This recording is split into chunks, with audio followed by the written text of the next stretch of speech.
Hello guys, welcome back to the channel, and as per usual I shall get to it. So this analysis of this page, I'm really quite happy with the overall results. It was quite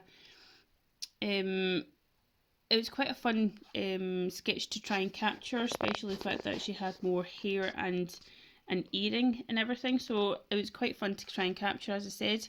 Sketch 1 took me 3 minutes 10 seconds, second one 2 minutes 30 seconds, and his third one took me 3 minutes. I am trying to get it down to a minute and a half, 2 maximum, and still being able to capture the overall main elements of the face, like the structure and any important aspects of the face.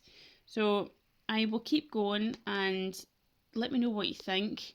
If you are utilising any of the methods like the geometric, observational, good speed, the feedback loop, anything like that, let me know and I'll get back to you. Thanks guys.